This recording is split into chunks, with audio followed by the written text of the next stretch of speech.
Imam yang ngarang hikam itu punya resep supaya kamu seneng terus. Liyakil lama tafrahu bihi, mesti yakil lama tahzanu bihi. Usahakan sedikit sekali apa yang bikin kamu seneng, maka akan sedikit sekali yang bikin kamu susah. Jadi misalnya kulo nih, jadi kiai misalnya cari wong ya kulo kiai wong alim, jelas nak ngalim, nak kiai rapati ya, nak ngalimnya jelas. Tapi nak kiai rapati, namun kan kiai tapi orang alim. Nah kulo nak darah wong alim malah muni ya jelas. Nak kiai rapati ya, kulo rapati nurut, tapi aturan masyarakat rapati nopo. Nah sampean kiai tapi orang nopo ngalim. Ya beda. Enggak, ini memang bedanya jauh. Ya mungkin lebih kiai sampean gimana? Cara derdek-derdek dongo meyakinkan sampean. Tapi cara artine dongo piye paham kulo. Lha boten iki nyata, sampe rasa tersinggung. Napa barang-barang napa? Nyata. Nah, kulo sering ditakoki kiai-kiai masalah. Resepnya apa jenis? Konjinan rata susah, dal kita rata wiridan, rata mohon sisip. Resepnya ilmu itu gini kata hikam. Ulama yang kayak hikam tuh pernah ngarang kitab tuh saking syukurnya, entah saking angkuhnya, terserah ngomentari. Kamu harus yakin bahwa di sisa hidup Anda itu tidak akan maksiat lagi. Sehingga kalau kamu ditakdir maksiat, anggap saja akhru maksiatin kudirat alaika. Anggap itu yang siapa yang menganggap mohal bahwa dia tidak akan dosa sampai mati, berarti menganggap Tuhan itu lemah. Karena cara berpikir kita kan bayangkan hidup itu 40 tahun lagi. Misalnya saya sekarang umur 40, bayang umur kadang 4 tahun meneh. Sampean misalnya umur selawe, bayang selawe tahun meneh. Sehingga menganggap dalam durasi ini selawe tahun kok orang maksiat kan mohal. Apalagi sampai sudah tahu maksiat itu bakatem, paham? Ya maksiat ya kelas-kelasan, nak bikin pacaran. Nak wong iso mau-mah yo nakal, nak sing setengah soleh ya berbau proposal ya sesuai kontaknya dhewe-dhewe. Itu kan urusan masing-masing. Ya itu kan urusan masing. Moe wakisabu ala wong ngono ora ana sing roh moe wakisabu ala. Ngrombongan wali songo, mbok kangen wali songo, mbok golek selisih wawahu napa alam. Sing roh pangeran tiap mbok kangen wali, mbok golek selisih margin. Niku pokoke wawahu napa ya itu kan urusan jenengan mbek pangeran, mboten urusan kula. Tapi tetap saya sebagai ulama mengingatkan, niat itu ditoto. Begini, ulama dulu tuh ngitung hidup itu hanya 2 menit 2 detik. Sehingga dia ya gampang saja. Kayak imam, kayak kanjeng Nabi itu, ya Rasulullah kenapa tidak menyediakan makan untuk besok? Loh, saya itu tidak yakin kalau hidup saya sampai besok. Ya sudah begitu cara, ya sudah tenang saja. Kalau sampean kan bayangkan hidup 4 tahun lagi, 5 tahun lagi, sehingga arah mangan ya wedi tenan. Padahal bolak-balik zaman cilik arah mangan tetep ae wedi. Jadi cara berpikir Nabi itu begitu. Begitu juga cara pikir sahabat, cara pikir ulama-ulama yang waras itu begitu. Loh, saya itu pernah melarat di Jogja, zaman pertama merantau. Itu kalau nanti saya bilang, Gus kok tidak punya beras, tapi apa yakin nak sesuk urip palu. Kowe buta mangan sesuk, anak sesuk ijek napa? Urip. Cara berpikir ulama itu begitu. Sehingga melihat maksiat juga gitu. Alhamdulillah aku ijek urip 1 detik, 2 detik, 2 menit. Sehingga hidup. Dan itu sudah cukup untuk lafadzkan la ilaha illallah. Makanya kata ngarang hikam, betapa murahnya Allah. Surga itu hanya bisa dibeli dengan 2 menit. Karena surga itu senilai la ilaha illallah. Miftahul jannah la ilaha illallah. Itu cukup 1 menit. Berarti surga itu regane mau 1 menit. Dan karena dia nganggap hidup itu 1 menit ke depan, la ilaha illallah, ya sudah. Dia ngitungnya hidup itu per menit. Kalau sampean kan enggak, per 10 tahun, per 20 tahun. Sehingga kriminal betul, cara pandang sampean itu kriminal betul. Sehingga bayang kudu di duwe, kudu di bojo, nak kiai kudu di pengaruh. Nah kalau saya enggak, saya meskipun enggak sehebat itu, tapi mewarisi keilmuan mereka. Jadi misalnya saya jadi ulama, itu bayang non, di santri musito. Islam pokoknya ke Ahmadiyah ya gitu saja. Ya pokoknya ya sudah gitu. Orang bayangno santri sing kampinan takwa khusyuk salam tempel demen gelo, demen apa? Lo tanyakan santri-santri saya itu mungkin belum pernah nyuri saya bikin kopi. Bisa dihitung. Karena saya itu sederhana saja. Misalnya saya pergi dari Jogja ini yang nyata salah. Bayangno bojoku wis maca, gawekno kopi, bukakno lawang malah kecewa. Seperti umumnya orang kan gitu. Semerantau ada-ada bayangno bojoku nyuambut, digawekno kopi, digodhogno banyu hangat teman, bareng teko bojone wangep kukur-kukur. Karena tarifnya dia ideal, maka mudah kecewa kalau itu tidak terjadi. jadi. Nak kula mboten sebayang kaya Yogya ibu juku cek uta Islam. Nak salat 5 bulan ya sudah gitu. Pakai standar-standar yang minimalis. Saya dari rumah bangun sampai ngaji ya, pokoknya melek terus ya sudah nak salat madem napa. Mulane sudah gitu. Andai kan saya pakai standar maksimal maka akan mudah kecewa. Rasulullah juga begitu. Rasulullah itu ngadepi Sayyidah Aisyah itu ya begitu, ngadepi Hasan Husain. Sehingga tidak ada cerita Nabi mudah kecewa betul. Karena Nabi bayangkan anak istrinya itu ya minimalis sekali urusan dunia loh, maksudnya minimalis sekali. Misalnya Nabi pagi-pagi tanya, ya Aisyah apa ada sarapan? Enggak ya Rasulullah, ya idzan asumu kan itu saya puasa. Kalau sampean usul-usul ora digekno kopi wong wedok opo? Itu kan repot. Muni-muni itibak sunnah Rasul tapi tidak pernah sampean mendekati sunnah napa? Rasul. Sehingga ya tenang saja Nabi. Saya tuh alhamdulillah bisa niru dalam gitu-gitu tuh bisa. Makanya ini kiai muda paling jauh. Banyak kiai-kiai yang sepuh itu kalau urusan gitu konsultasi sama saya. Gus resep apa kain? Ini kula resep era dekarep apa? Juga saya tidak pernah bayangkan apa tanggaku seneng aku atau orang sing ngaji aku kecewa itu tidak pernah bayangkan. Sampai itu kan makhluk, tidak penting. Kecewa tidak kecewa itu tidak benar. Saya itu orang alim, ngerti ini warido kamat lubi, ora warido kum. Yang tak gulai ridane pengiran, ridane sing ngaji, ridane konsumen. Itu apa? Makhluk tidak penting. Itu harus dilatih. Harus apa?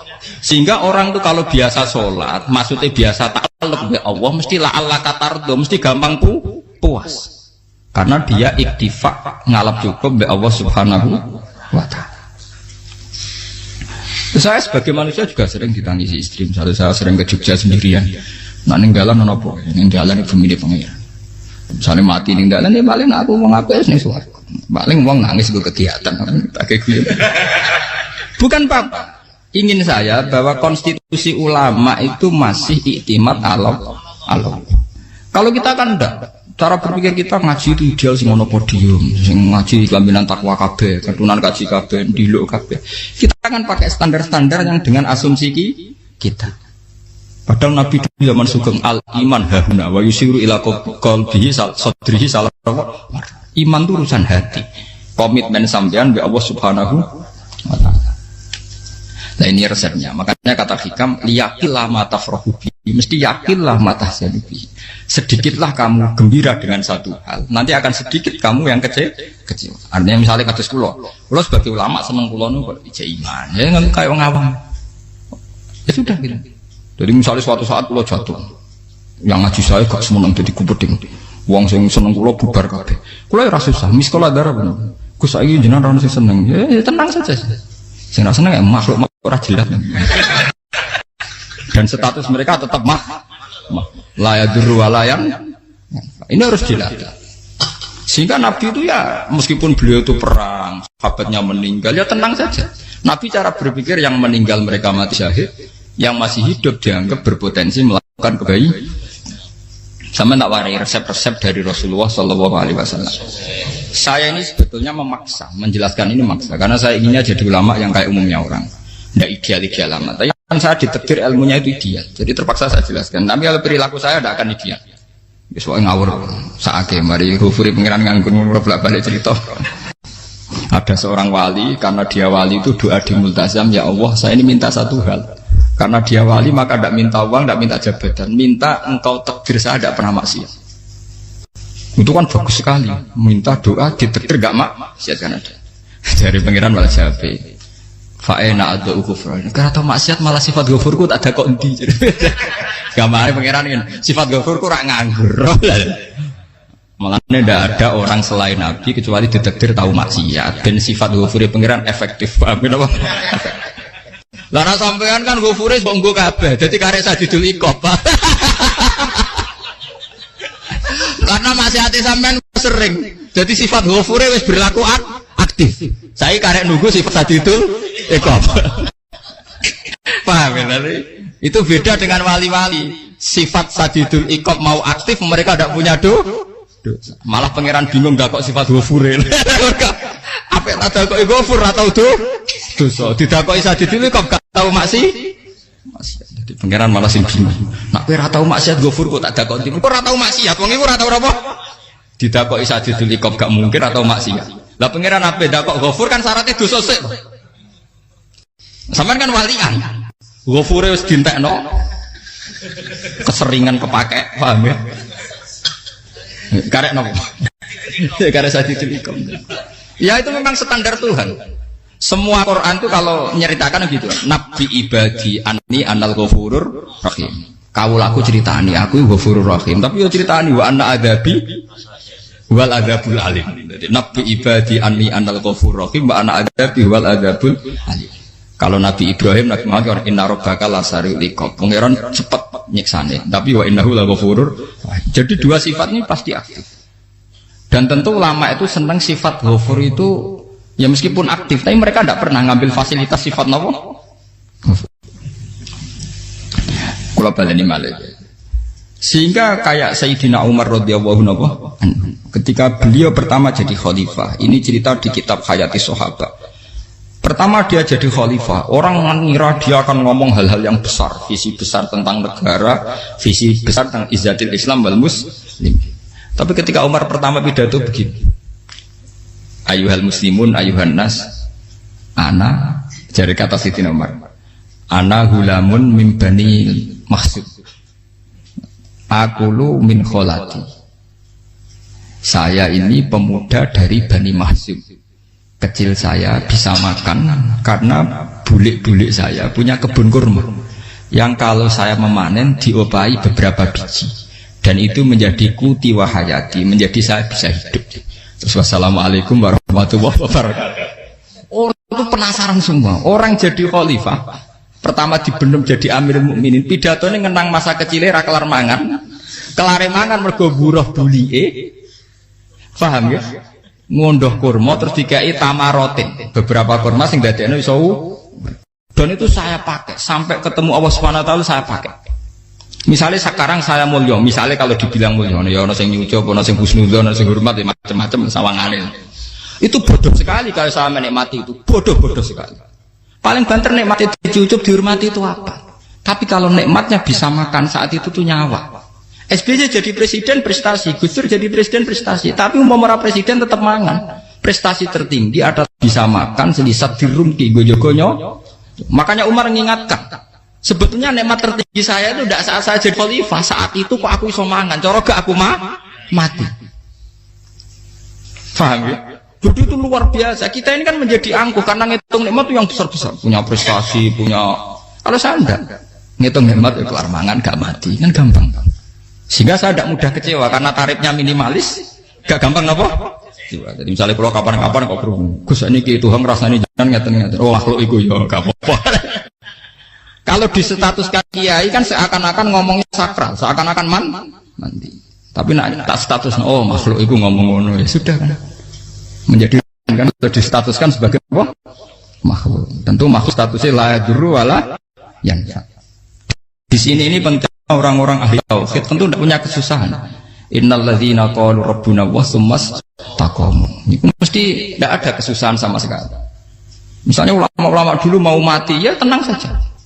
Mati kedua itu mati paling menantang ya, menyenangkan sekali. Karena mati yang seru itu mati zaman Al-Adam. Misalnya saya kelahiran tahun 70. Tahun 40-50 kan belum ada saya, itu mati yang sejati karena Al-Adam. Kenapa? Al-Adam tidak ada.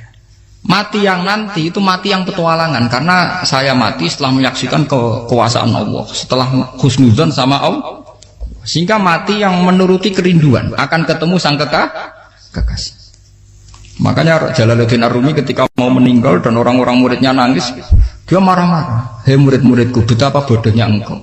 Saat kayak ini yang saya tunggu, saya sudah menyesal sampai Allah dat tak senang. Aku kecewa waktu makhluk-makhluk koyo kowe. Saiki wis wayahe aku goleki kholik dat tak senengi malah mbok tangi. Cek bodone kowe. Saat-saat sing tenteni malah mbok tangi. Betapa aku lamanya menunggu kematian ini. Mergo hidup itu keterpisahanku mbek Allah, kemen ketemu kowe. Malane Jalaluddin Rumilah yang mengistilahkan mati itu malam pengantin. Makanya fal'an awanu sirok minkum wa awan wisol habibi. Ini saat yang indah karena ketemu dengan berpisah dari makhluk-makhluk yang tidak penting menuju sama habibi kekasihku. Jadi yang misalkan mati itu malam pengantin. Semenjak istilah itu populer sehingga di Jawa ana ngipi dadi nganten takwilane mati. Itu filosofi sufi, ya filosofi napa? Lah niku tenan. Begitu juga sahabat-sahabat dulu. Bilal mau meninggal, anaknya udah nangis. Bilal lagu ya. Ditanya sama anaknya, kenapa anak-anak kamu nangis? Dan jenengan badhe kapundhut.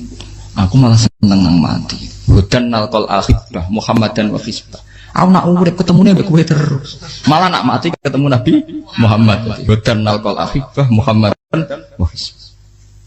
Nah, dengan cara pandang begitu maka hidup itu enjoy saja.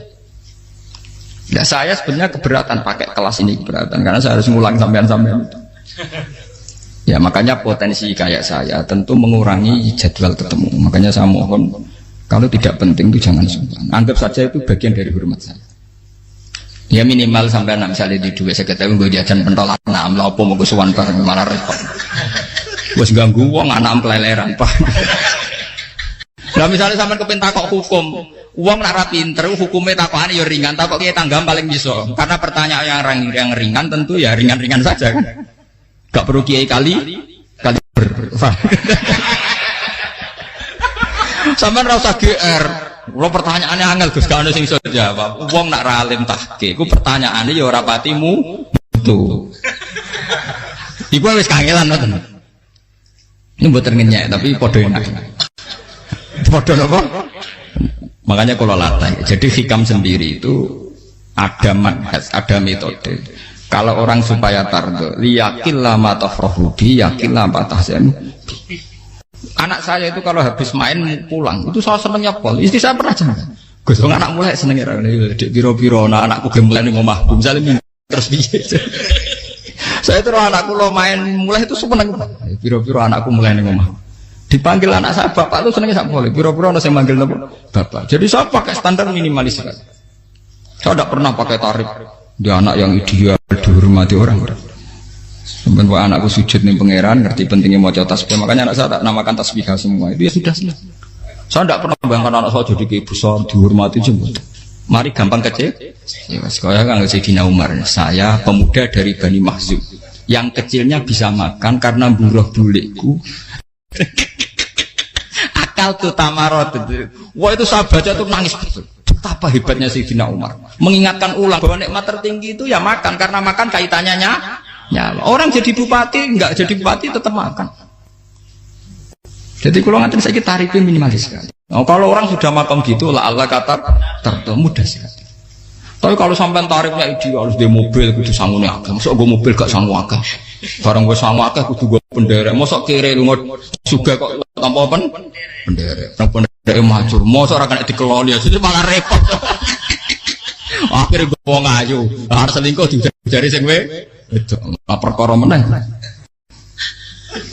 Wong ruwet nuruti tahapan-tahapan duniawi makanya resep kalau ingin itu kon sholat, maksudnya sholat itu dihayati secara tauhid ya, dihayati secara tauhid. Misalnya inna sholati wa nusuki wa mahyaya wa mamati lillahi rabbil alamin. Itu akan pasti Allah kata pasti mudah melihat alam ini ridho.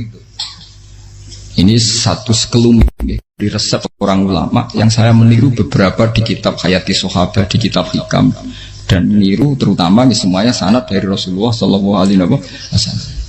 Makanya suatu saat Nabi itu kagum. Abdullah bin Mas'ud itu jalan dan dikawal oleh beberapa malaikat. Terus Nabi itu heran. Ya kenapa itu selalu mengawal kamu? Kata Abdullah bin Mas'ud, ya Rasulullah, inilah akhtu khutwatan, illa wa azunnu alla akhtu wa ukhra. Wa ma aqaltu luqmatan illa wa azunnu alla alqamu ukhra. Saya itu tidak pernah melangkah kecuali saya tidak pernah yakin apa betul saya bisa melangkah lagi. Jadi perlangkahnya itu dia iktimat Allah.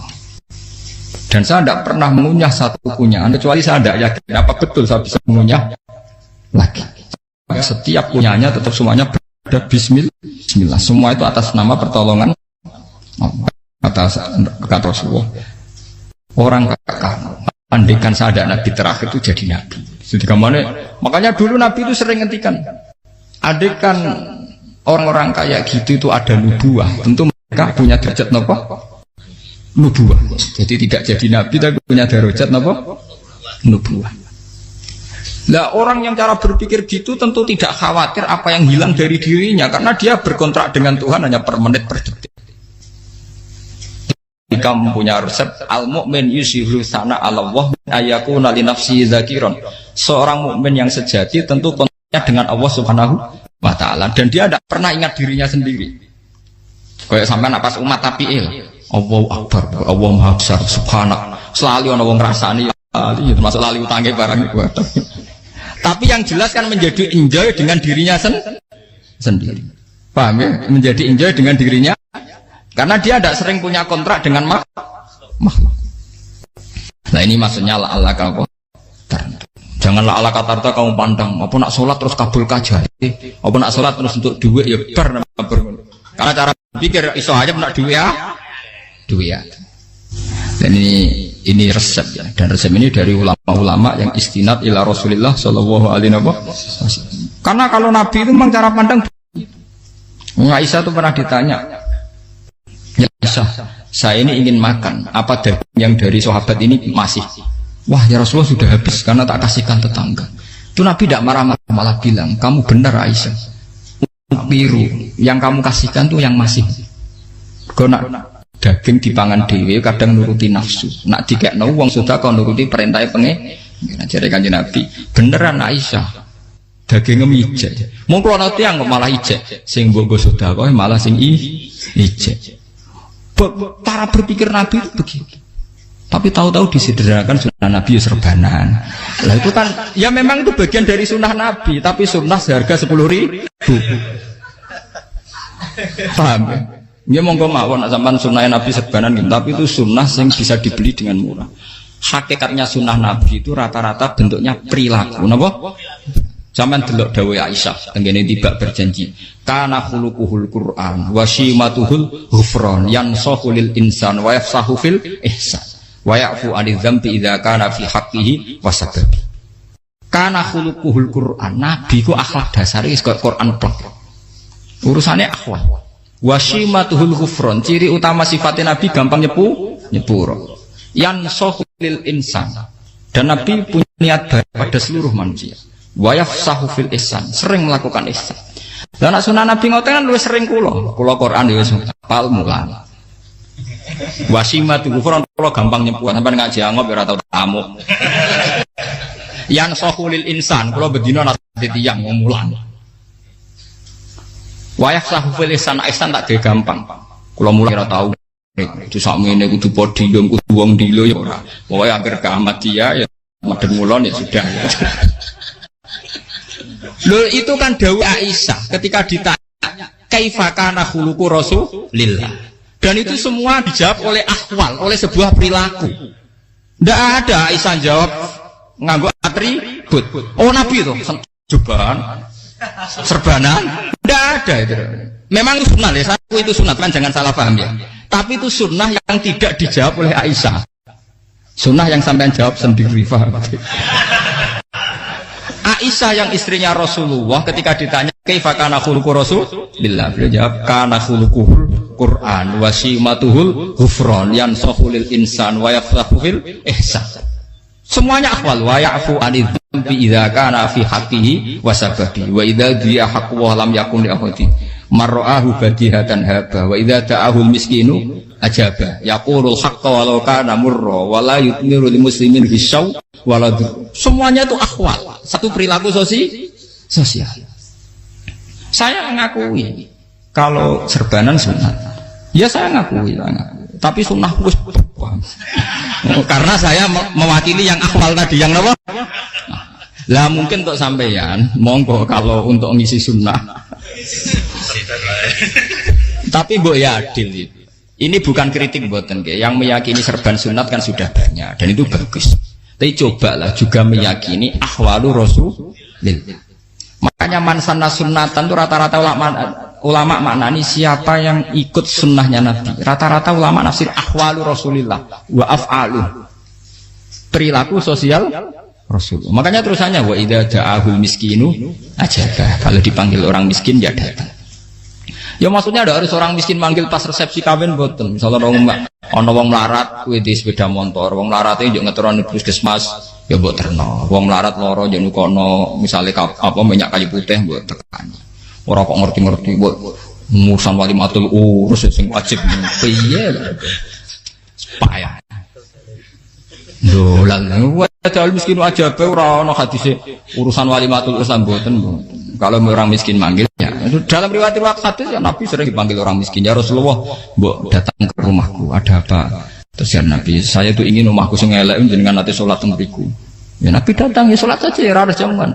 Fi ayyi makanin aradta an usolliya fi. Kamu di tempat mana kamu seneng salat? Teng mriki ya Rasulullah. Ya Nabi salat. Sing ngundang ya waras pisan. Kenangan mbek Nabi kok mae dienggo salat Nabi. Ambean tahu tanggung kiai kon salat. Kon mromosekno anakmu iku paham. Dia itu nggak nugih kersane ketampi PNS. Padahal kiai ini dia anak era PNS. Kalau dulu kan sahabat ngundang Nabi itu ya gitu. Ya Rasulullah, saya itu ingin sekali engkau sholat di rumahku. Fatakhidahu musollan. Kemudian tempat yang pernah engkau sholati mau tak pakai musola pribadi. Makanya masjid kiblat itu rumahnya sahabat. Karena dulu Nabi pernah sholat di satu tempat. Adalah ono perintah tahlilul kiblat itu di rumahnya sahabat. Itu sahabat dulu itu kalau ngaturin Nabi itu kenanya ingin Nabi pernah sholat di situ. Nah, ilmu ngeten ini muntah. Ya untungnya nonton kulo, jadi ono sing eling-eling ya Bang. Nah, teman kudu syukur ya. Artinya syukur ya. Orang kayak saya itu tidak usah sampean dikte-dikte ngikuti hukum adat. Kalau ngoten sampean gelo mergo kula ora iso teko, kula ya gelo perkarane ulama kok mbok atur. Makanya saya sering guyon cerita saya itu kalau di pasar Pandangan dulu tuh anyaran boyong sering di pasar ditanya sama Gus wong alim kok di pasar piye aneh tuh ya aneh kuwi aneh piye bodohnya wong alim. Kadang masyarakat tuh tidak sadar keanehan dirinya sendiri. Mereka enak saja merasa kalau orang alim ke pasar itu aneh. Mereka tidak sadar orang bodohnya wong alim ya aneh. Enak saja mereka mikir sepi. Paham ini supaya sampean la Allah kan apa tar. Makanya untuk Rasulullah Nabi itu sering ngendikan ana tamu hormati. Tapi etika mertamu di Rasulullah itu walakin idza du'aitum. Mertamu Nabi itu nunggu ditimbali. Walakin idza du'itum du'iya mabni majhul. Ketika kamu ditimbali fatwa. Jadi ya ayyuhalladzina amanu la tadkhulu buyutan nabiyyi illa ayyudzana lakum. Jadi untuk sowan Nabi itu nunggu dipang ya, meskipun sahabat tuh rindu Nabi, tidak berani sowan ke dalamnya Nabi. Kalau ingin ketemu Nabi di barengno pas sholat jamaah, karena Nabi pasti keluar di andai kan Nabi lima tamu di rumah, ora sida dadi Nabi. Aman nampa tamu.